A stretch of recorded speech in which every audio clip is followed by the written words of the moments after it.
Kabajamtootaaf daawwattoota gadaa barnoota irratti nu hordofaa jirtanii fi guyyaa har'aan kana waan baay'ee waan bareedu tokko qabannee isin dhufne irra jechuudha. Akkamitti mana keessan teessanii foormii paaspoortichaa ittiin guutuu akkaataa ittiin dandeessan jechuudha. Walumaa galatti namni guyyaa har'aa chaanalii gadaa barnootaatii fi haaraa taatan akka sabsara gootanii mallattoon naafikeeshinii akka tuutan barbaadna jechuudha. Kallattumatti viidiyoo garaagaraa yeroo nuti gadhiifnu akka inni isin dhaqqabuu fi yeroo irra tuqxan gaariidha. Walumaa galatti gama barnootaatti isin dabarsuudhaaf mana keenya teenye yookaan karaa moobailiitiin yookaan gara laaptooppiitiin akkamitti mana keenya teenye onlaayiniidhaan foormii paaspoorticha ittiin ajajuu dandeenyu akkamitti akka ittiin baanyu wajjin kan ilaalu ta'a jechuudha. Hanga dhuma viidiyoo keenyatti nu faana bu'aasiniin jechuu barbaanna. Walumaa galatti yeroo jalqabaatii fi kiroomii yookaan googilii keessa namni tokko namni qanni waan hin jirreef kallattumatti gara weebsaayitichaatti isin geessa jechuudha. Amma kallattumatti liinkii isaa viidiyoo kana jala tuqxanii seenuu ni dandeessu yookaan ammoo akkaataa inni jiruun barreessuu ni dandeessan jechuudha. Ani amma liinkii isaa waan fuudhee iddoo kanarratti pest waan godheef kallattumatti na geessa jechuudha. Walumaa galatti fakkeenyaaf yeroo as galtanitti www.Ethiopia Passport Service Governance kan jedhu kan yoo search gootan argachuu ni dandeessan jechuudha. Irratti kilikii gootu. Erga kilikii gootaniin boodarratti kun karaa kutaa itti aanutti isin dabarsa jechuudha. Anamma immoo afaan lama fayyadamaa waan ta'eef afaan kana keessa afaan Oromootii fi afaan Ingiliffaa waan ta'eef isin ammoo afaan keessan irratti deebisuu ni dandeessan jechuudha. Walumaa galatti keessoonni sooftirichaa yookaan weebsaayitichaa kana fakkaata jechuudha. As keessa waan hedduutu jira. Isin ammoo dubbistanii bira gahuu ni dandeessan jechuudha. Sa'aatii kosaamachuudhaaf jecha atattamaa isin ta'uu barbaada waan ta'eef amma kallattumarratti iddoo starting new application kan jedhu kanarratti kilik gootu jechuudha. Yeroo kilik gootan gara kutaatti aanutti isin dabarsa jechuudha. As keessatti waan hedduutu jira. Isin kana dubbisa bira gahaa isiniin jedheera. As keessatti fakkeenyaaf namni paaswoordii kana baafachuu barbaadu yoo lammii Itoophiyaa ta'e qofa jechuudha. Tokkoffaa kana lamaffaa akkas jedhee waan deemuuf isin immoo dubbisaa bira gahaa isiniin jechuu barbaada jechuudha. Itti aanu kutaatti aanu dabruudhaaf ammoo iddoo agree to terms and condition kan jedhu kan mallattoo saanduqaa isaan guutu jechuudha. Itti aansuudhaan ammoo starting individual kan jedhu kanarratti kilik gootu jechuudha. Yeroo kilik gootan kun kutaa fakkeenya baay'ee isin barbaachisu kutaani arfan kana jechuudha. Kutaa arfan kana keessa tokko isaatiin waan isin barbaachisu qofa waan ta'eef tokkoffaa irratti beellama paaspoorticha haaraa baafachuudhaaf kan fayyadu inni tokkoffaa kun jechuudha. Inni lammaffaa ammoo beellama haaromsa yookaan bakka bu'aa fakkeenyaaf paaspoorticha isin jalaa bade yookaan yoo inni miidhame yookaan inni bade yookaan waan tokko rakkoon tokko irraa dhaqqabe karaa itti iyyachuu dandeessan isa lammataa kan jechuudha. Inni sadaffaa ammoo paaspoorticha yoo isin jalaa bade jechuudha yookaan yoo hammaata yoo hattuun fudhatte karaa garaagaraatiin yoo isin jalaa badee arguu yoo dhabdan gara itti iyyannoo galfachuu dandeessan isa sadaffaa kan jechuudha. Inni arfaffaan ammoo fakkeenyaaf sirreeffama paaspoorticha keessan irratti waan sirreessuu qabdan ta'e jechuudha. Isa macarashaa yookaan isa dhumaa kanarratti jechuudha. Beellama sirreeffama odeeffannoo paaspoorticha kan jedhu kana jechuudha. Tokko isaatiin kan isa yeroo ilaaltanii dubbistan isin galu ta'a jechuudha. Baay'ee keessan ammoo yeroo fayyadamtan irra deebisa dubbisa jechuudha. Anammoo har'aa kan isin mul'isumaan seetanii new paaspoorticha appointmentii kanarratti fakkeenyaaf paaspoortii haaraa akkamitti akka guutanuu fi akkamitti akka iyyachuu dandeessan kan isin mul'isu ta'a jechuudha. New paaspoortii appointmentii kan start kan godhu kana irratti kilik goona jechuudha. Erga kilik gooneen boodarti kun wantoota nu fayyadamuu qabnu wantoota armaan gaditti shana armaan gaditti argamu kana jechuudha. Tokkoffaan seat selectionidha. Lammaffaan ammoo data and timesidha. Sadaffaan ammoo personal informationidha. Arfaffaan ammoo summarizeidha. Shanaffaan ammoo paymentidha. Isaa kana tokko isaati yoo guuttani salphumarratti mana keessan teessanii karaa emailiitiin karaa akkasumas boksiitiin argachuu ni danda'ama jechuudha. Tokko isaatiin akkaataa ittiin guunni wajjin kan ilaallatu jechuudha. Seat selection kana guutuudhaaf isa kanneen armaan gadi argamu kana jechuudha. Inni tokkoffaan kutaan tokkoffaan jechuudha. Seat selection kana yeroo irratti mallattoo tuqaasan kilik gootu biyyoota magaalaa yookaan naannoo keessatti argattu siif tarreessa jechuudha. Anamma Addis Ababaa nan guuta. Erga Addis Ababaa guuteen booddee irratti siitii yookaan magaalaa keessatti argamtu san guuta jechuudha. Magaalaa kan amma keessatti argamtu waan ta'eef Addis Ababaa nan guuta.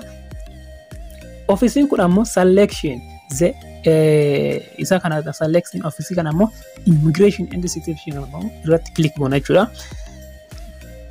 Delivery receipt kun ammoo fakkeenyaaf yeroo waan kana hunda guuttee fixattee karaa kamiin fudhatta ka jedhu si gaafata jechuudha. Anammoo maal jedha mini post office kanaan fudhadha jechuudha. Karaa postaatiin ni fudhadha waan ta'eef erga kana xumureen booddee jechuudha. Isa kutaatti aanu darbuudhaaf next isa jedhu san kilik godha jechuudha. Gara kutaatti aanutti na dabarsaa jechuudha. Amma bifuma si argaa jirtan kanaan seat selection right naa godhee fudhateera jechuudha. Isa lammaffaa kana guutachuudhaaf ammoo data end times kana kunoo lakkoofsa fakkeenyaa fi paaspoorticha sanii ariitti argachuu dandeessan jechuudha. Guyyaa, ji'a, waggaa keessatti kasin argachuu isa dandeessan iddoo kanarratti guutan jechuudha. Amma kunoo Juulaay kana banaa miti cufaadha. Gara kutaatti aanutti sin dabarsa. Kanallee yeroo nuti ilaalu Juulaay kanallee maal ta'eera cufaadha. Yeroo kutaatti aanu Agoostii amma kunoo 22 guyyaa 22 fi haga 31 banattu jechuudha. Amma isaa kana guyyaa barbaadanitti wanni isin beekuu qabda wanni isin irraanfachuu hin qabne guyyaa kana jechuudha. Guyyaa guuttaniif sa'aatii guutta akka hin daganne jechuudha. Dirqama beekuu qabdan. Amma guyyaa 22 irratti nan guuta jechuudha. Erga guuteen booda kunoo bifuma si argaa jirtan kana morning and afternoon jedhee nuuf jechuudha. Ganama galgala yookaan guyyaa ka jedhu adda nuuf baasa jechuudha. Guyyaa kana irratti kan barbaadan guutachuu dandeessanii sa'aatiilee kan barbaadan guutachuu dandeessan jechuudha. Garuu guyyaa guuttan kanaa fi sa'aatii guuttan kanaa fi ji'a guuttan kana akka hin daganne jechuu barbaadeeti. Tokkoffaan amma sa'aatii 9 jechuun fakkeenyaaf akka lakkoofsa keenyaatti yoo fudhanne sa'aatii 3 jechuudha. Sa'aatii 10 jechuun sa'aatii 4 jechuudha. Sa'aatii 3 haga 4 gidduu kanatti ganama keessatti iddoo sanatti argamtee yeroo beeksisi dhaqqabe fudhachuu dandeetta jechuudha. Anamma sa'aatii ganama kanarra nan guuta. Erga san guuteen booddee jechuudha next godha jechuudha. Erga next godheen booda gara data end times kana xumurree gara personal information itti na fideera jechuudha. Iddoo kanarratti wanti isin beekuu addan kan mallattoo qayyii urjii fakkaatu kun dirqama wanta isin guutuu qabdan jechuudha. Yoo isaa kana guutan qofa kan inni isiniif hojjetuu danda'udha. Dirqama mallattoo qayyii kana guutuun maqaa keessan kapitaaliidha yookaan qubee guddaadhaan barreessuu qabdu jechuudha. Amma maqaa kee first name irratti culuqqee dambii culuqqee jedheera lammaffaan immoo dambii dheera sadaffaan haala keedheera jechuudha. Maqaa keessan kana qubee guddaadhaan barreessuu qabdan isa dhumaa kanarratti guyyaa fakkeenyaaf ittiin guutuu qabdan jechuudha. Guyyaa san fudhachuu qabdan jechuudha. Fakkeenya guyyaa beekamaa itti data of the births kan jedhu san jechuudha. Guyyaa san irratti data san fayyadamuu dandeessan jechuudha. Fayyadamtan jechuudha. Itti aansuudhaan ammoo isa lammataa kana gubbaarra jechuudha. Fakkeenya maqaa keessan sanii afaan Amaariffaatiin guutan jechuudha. Isa lammaffaa kanarra jechuudha. Maqaa san Amaariffaan guutan jechuudha. Kana ammoo qubee kiiboordicha afaan Amaaraa waan hin qabneef waan barbaadechuu barbaade jechuudha. Isin agarsiisuudhaaf jecha. Asirratti ammoo naashinaali ammoo ni beektu jechuudha. Itoophiyaa yookaan biyyoota keessa argamtan jechuudha. Ani Itoophiyaa waan ta'eef Itoophiyaa jechee godhee darbuu barbaada waan ta'eef. Itti aansuudhaan lakkoofsa bilbila keessanii jechuudha. Lakkoofsa bilbila keessanii asirratti guuttu. Itti aansuudhaan ammoo imeeliidha. Imeelii keessan ni galchitu jechuudha. Imeelii fakkeenyaaf karaa kanaan odeeffannoo garaagaraa warra kanaa wal quunnamuu barbaadde kan jettee filatte jechuudha. Itti aansuudhaan ammoo fakkeenya guyyaa dhaloota keetiiti. Guyyaa dhaloota keetii biyyatti dhalatte jechuudha. Amma Addis Ababaa jechuudha. Addis Ababaadhaani.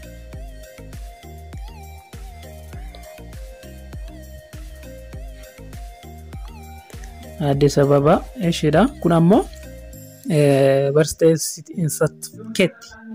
Isaa kan ammoo ID fakkeenyaaf kutaa qorumsa ministirii intiraansii garaagaraa irra jiru guutuu dandeessa. Yookaan ammoo yoo barataa yuunivarsiitii ta'e ID keessan guutuu dandeessan jechuudha. Waan barbaadan ID keessa iddoo kanarratti guutuu jechuudha. Itti aansuudhaan optionii kan ammoo guutuu baatus rakkoon qabu jechuudha. Biraallee darbuu dandeessa. Mallattoo qayyii waan hin qabneef isin garuu waan isin beekuu qabdan warroota mallattoo qayyii of gubbaa qaban kana dirqama guutan jechuudha. Kan dirqama guutuu qabdan. Kanaalee guuttee dhabaatu rakkoon qabu. Itti aansuudhaan ammoo ejenderiin kun dirqama guuttaa dhiiraa fi dhalaa ta'uu kee adda baasuudhaaf dirqama guuttaa jechuudha. Itti aansuudhaan ammoo asirratti fuuteertuma fuuteen jirtuma singileedha mooriidima difkoorsima waan hunda fakkeenyaaf as keessatti yoo fuutee raatu ta'e fuudheera. Yoo singilii taate singilii jettee bira darbuu dandeetta akkaataa keettisitu beekaa jechuudha. Itti aansuudhaan kan ammoo yoo guutuu baatus rakkoon qabu garuu iddoo kanarratti umurii keessa fakkeenyaaf 18 ol ta'uu qaba jechuudha. Eega kana xumurteen booda next goota jechuudha. Eega next gooteen booda amma kunoo personal deltaalee fidneerra jechuudha.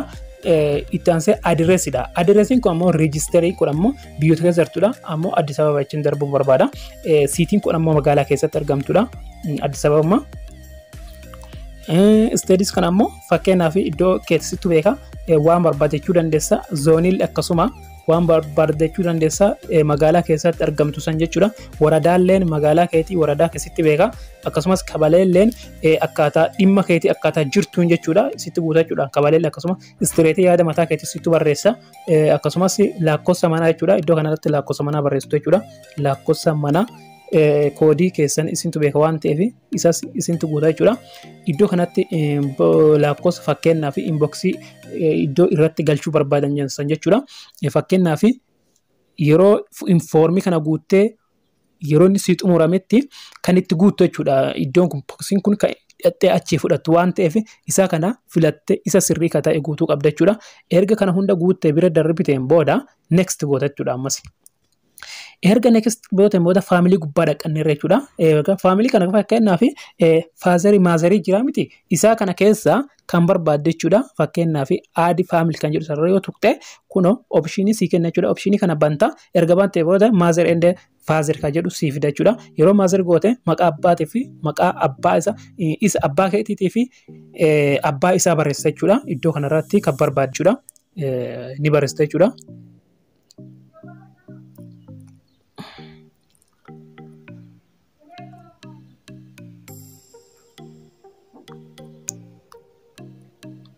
Bifa kanaan guutaa jechuudha. Yeroo ammoo itti dabaluu barbaadde add family kan jedhu sanarratti kilik goota jechuudha. Erga xumurteen booddee jechuudha kallattii irratti next goota jechuudha ammas. Yeroo next gooteen booda personality information passport information irra dhaqamneerra jechuudha. Isaa kana paaswordicha fakkeenyaaf paaspoorticha peejii jechuudha. 32 fi 64 jira jechuudha. Isaan kana keessa kan amma kanaaf eeyyamame ilaala. Okay, select passport kun ammoo peejii 32 qofattuu naaf eeyyamameera jechuudha. Anaaf isin ammoo 64 ta'uu danda'a, 32 ta'uu danda'a. Isiniif kan qophaa'e jechuudha. Ana ammoo peejii 32 qofattuu naaf eeyyamameera waan ta'eef bifa kanaan peejii kana xumuruu dandeessan jechuudha. Erga kana filattaniin boodatti submit gootu jechuudha.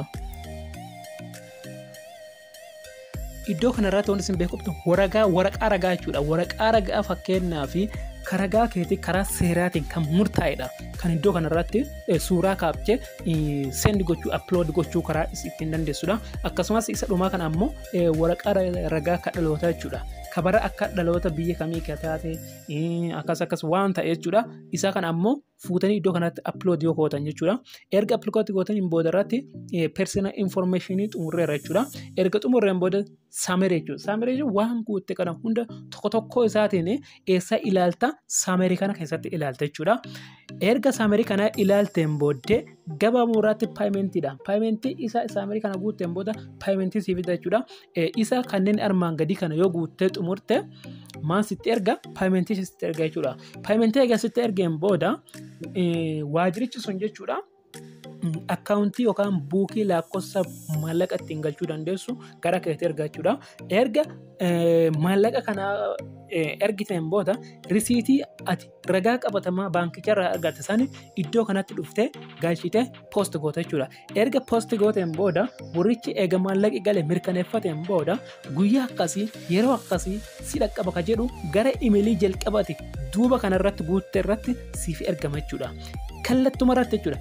Yeroo sa'aatii sanii fi guyyaa sanii fi ji'a san keessatti si dhaqqaba kan inni jedhee imeelii irra ergisan qabatte guyyaa san akka raanfan yeroo san akka raanfan irratti iddoo siin jedhame san irratti inboxii ta'e moo poostaa ta'e moo iddoo duraan poostaa irra guute san irra jechuudha.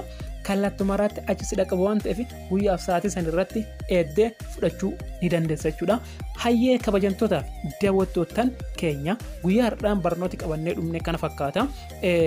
Bifuma kanaan foormii mana keessan teessanii foormoota garaagaraa hojiilee garaagaraa itti hojjechuu karaa ittiin dandeenyu bifa kana fakkaatu kan biraallee qabadhee waan isin dhufuuf YouTube chaanaalii kiyya Gadaa Barnootaa subscribe gochuu fi akka goota viidiyoo kana haga dhumaa ilaaluudhaan like share gochuudhaan akka cinaa kiyya dhaabbattan kabajaan isin gaafanna jechuudha. Haga barnoota biraatiin walitti deebinutti nu faana bu'aa isiniin jenna.